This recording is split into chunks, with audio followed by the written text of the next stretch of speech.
effective vectors for manifestation. That's what I want to talk about, but there is an elephant in the room. Her name is Coco. She wishes to be addressed.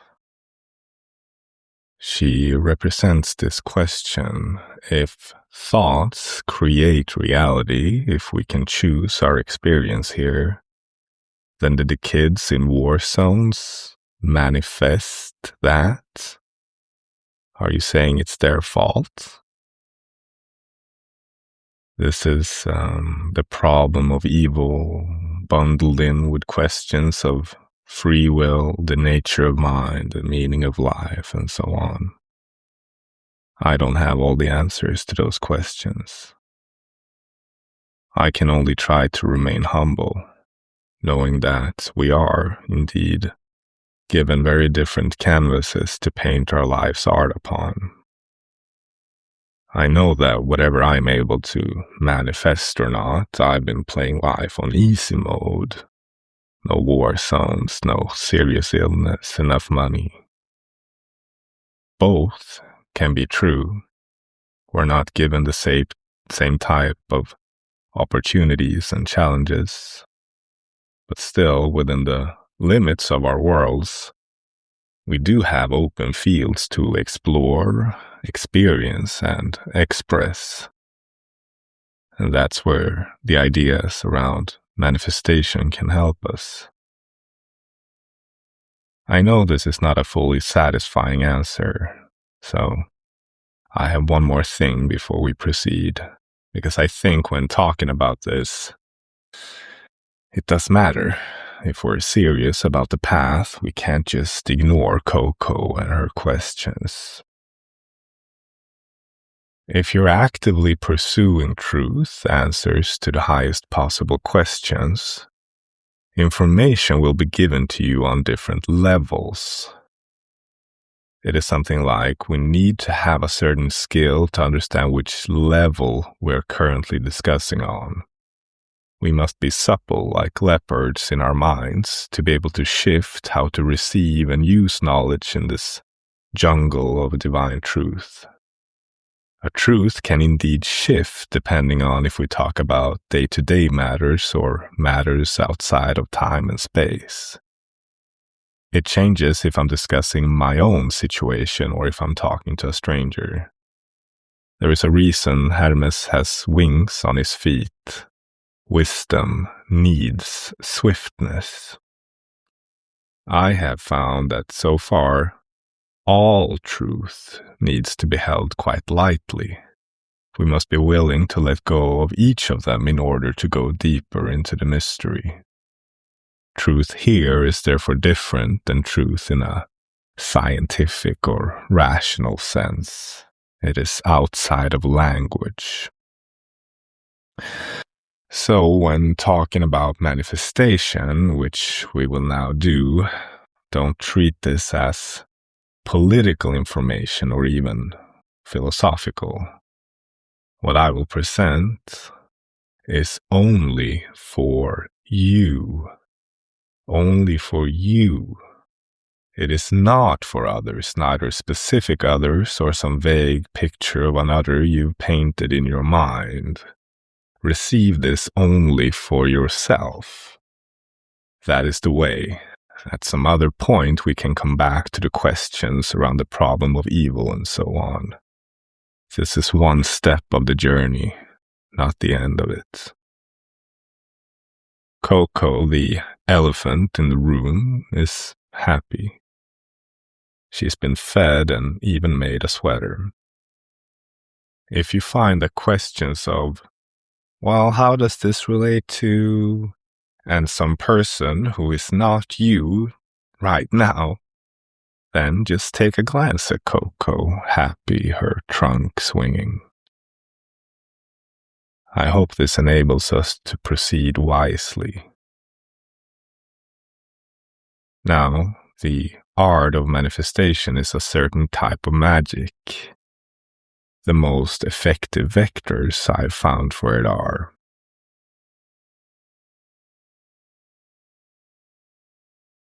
first, You cannot learn manifestation because manifesting is all you're ever doing. There is no outside world, not in the way we generally think about it. The world is, in lack of better terms, a symbolic projection of your psyche. What you see is who you are. Look, everything you see right now is in your mind. This is how your mind looks. Do you understand? There is no separation of outside and inside. This is the strongest vector you'll ever have for manifestation. It is so strong because it clarifies your power. Instead of flailing your arms in the so-called outside, chasing this or that, moving around, pushing buttons, running, the good news is you only need to change your mind. And you can. Try this. Try believing this as an experiment. The absolute best thing that could ever happen in your life, better than anything you've experienced so far, is going to happen sooner than you can imagine. Try to embody this thought for a second. How would you sit if this was true? Breathe, talk. If you knew, if you believed, if you expected boundless miracles to be incoming, that the universe longs for your joy to sing in ecstasy alongside you. Try sitting in that for a second, this gentle canoe ride on the river of divine love. It should yield some bodily sensation, relaxing somewhere, or maybe you find yourself smiling. This is the way in. This is the vector. Now, either you believe me and you get into that sparkly state, and if you're able to hold it, we're pretty much done here. Living from that state is, as far as I know, as high as we can go in manifestation. Or you don't believe me. You refrain from expecting miracles. You brace ever so slightly for catastrophe, stuck in the mud of your old world, and of course, then so it will be. But I'm not giving up on you. Like Artax in the swamp of sadness, I'll keep dragging. Why? Well, because I am right now projecting my own beliefs on an outside person, you, and if I'm able to convince that person, this non-believer, then I am convincing that last part of myself. This whole project is me projecting my shadow onto the world and then transforming that shadow.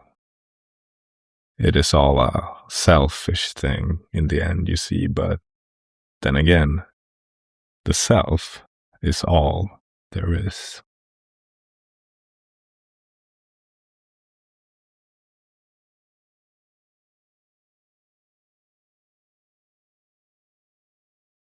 Back to the swamp.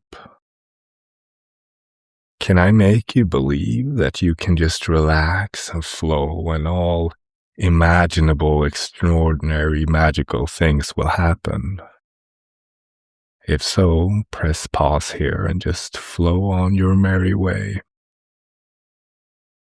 But the clenched fist of the non-believer who, held back by fear and worry and calling it rational, refuses to make that leap of faith. We have a technique for this. Bridges. If the jump is too high, we bridge it. We take something smaller, like Today, you will have a pleasant surprise. Is that okay? Something you could not have guessed, but that is completely positive, without shades of gray, will happen to you. Can you believe that? Can you get into that vibe, a certain excitement for the unknown? Use this kind of bridging as often as you can. Find smaller, higher beliefs and install them. They are hidden there, but quite real, under the mud. Ruins of the wise who walked before us. To clarify, I've now presented two vectors. One, you are always manifesting. All is changeable, and it is through the changing of mind you change the world.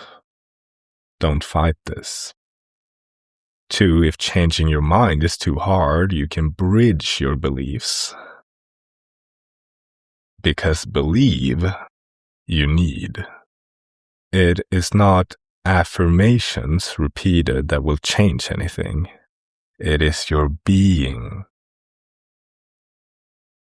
A helpful technique I've found is this. Try relaxing your body somewhere, like neck, lower back. You can do that. Try feeling the tip of your smallest finger on your right hand. Move that finger around a little bit.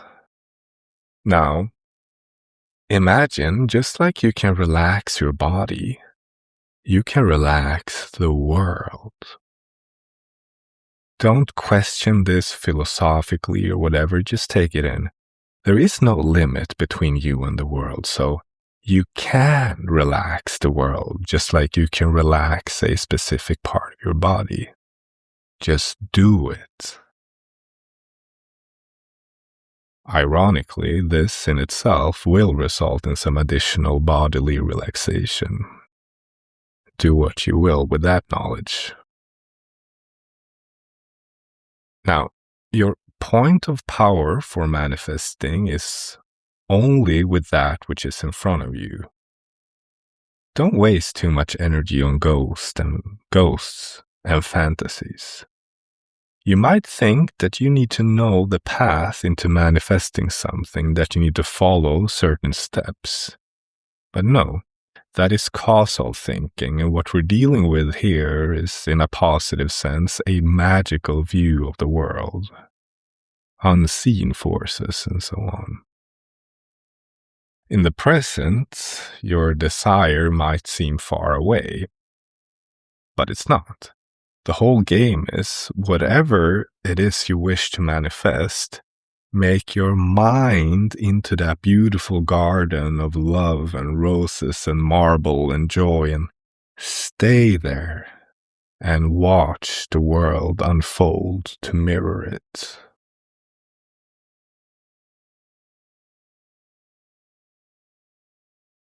In the present moment, if you want beauty, then just make your room beautiful. If you want peace, then be peaceful.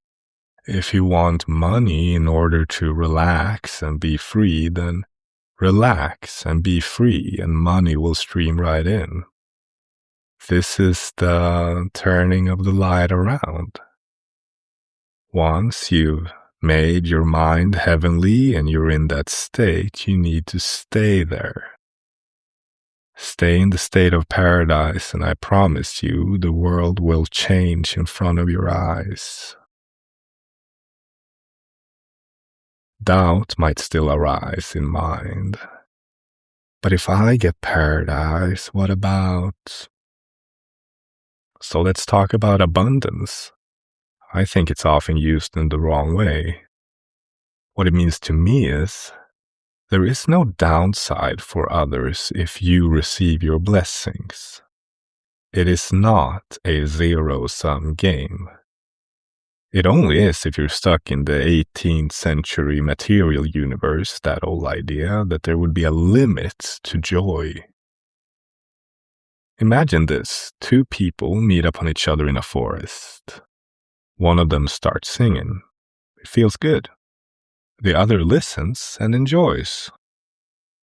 Where is the cost? Where is this hidden energy drain? You need to leave the empire behind. All that is constantly expanding in all directions of time and space in endless universes infinitely. You can receive infinite pleasure without there being a cost to anyone or anything. God, sorry to use that word, did not create you to suffer. Abundance means paradise for all. It is known you're adding to, not stealing from, the universe by realizing your blessedness and being truthfully that blessed.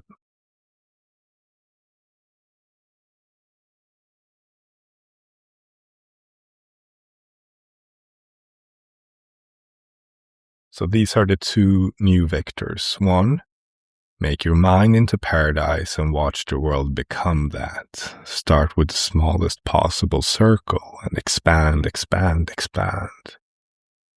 2, live from a state of infinite abundance for all. There is no limit to joy. You're not taking it, you're creating it. Just beam your paradise beam, bro. Side quest. If you find this too heavy, too hard, if you're stuck in the mud, so to say, odds are that you're carrying a lot of chains with you. Stories, judgments, ideas. Stuff that you think are real, but in fact are only so because you keep creating them as real. Oh, I was injured like this, and therefore I have this injury. Creating. Learn to ride the white tiger dragon of forgiveness. Cut all chains loose with the sword of wisdom. The lighter you are, the quicker you'll be able to change your mind and change your perceived world. Ride, cut, ride, cut. Forgiveness is a seriously underutilized spiritual technology. Be radical in it. No chains will drag you down, no past keep you in the mud. Forgive everyone for everything. Forgive yourself for everything. Now, time for a big one. Form.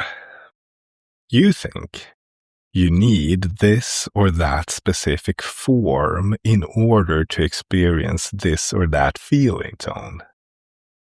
To be an effective magician, you must let go of this belief.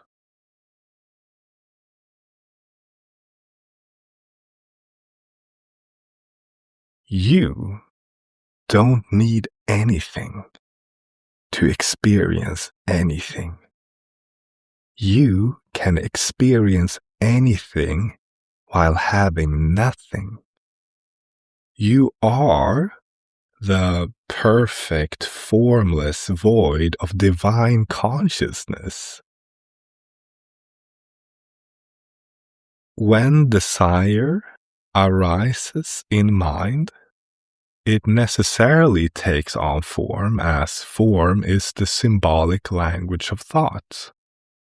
But don't be a fool, don't take this form literally. What is the form trying to say? Learn this intuitive interpretation.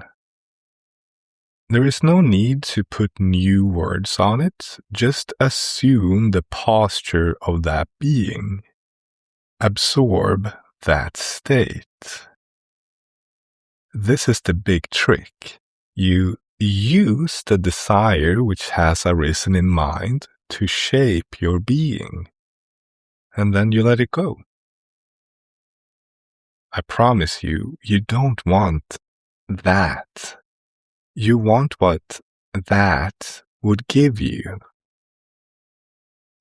And who knows, if you're able to stick with being, then perhaps that specific form arises in space-time as a symbolic representation of your mind.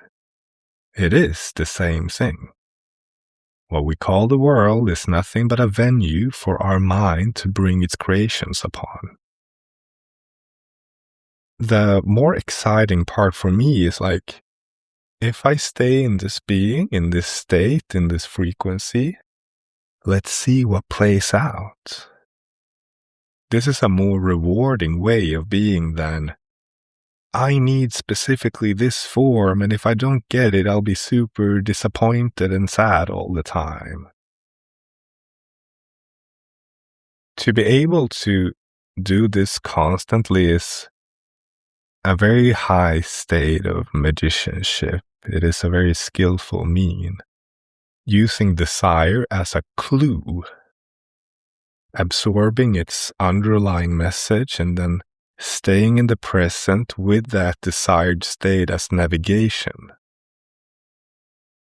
By using this spiritual ability, you constantly project healing and beauty and peace and rainbow gardens all wet with rain in bigger and bigger circles, until you're constantly living in a creative heavenly state. And this is what it means to realize that you are God, you are the divine, not separated from anyone or anything. I want to be clear as this technique is so effective. When desire arises in mind, notice the form, assume the state of that being, and then gently let go of the form. Look at the state that the form represents. And then you can just watch from this chill-ass canoe the world present a symbolic representation of this new frequency. And if you don't like what you see, keep changing your mind. You can do that. This will never end. There is no end point. Even in death, you will stay you. Your mind, your personality will not change. So there's no hurry with anything. You can just relax. I know I can be impatient, and that's a lesson in and of itself. It has to do with trust. Trusting the universe and also trusting that this information is real.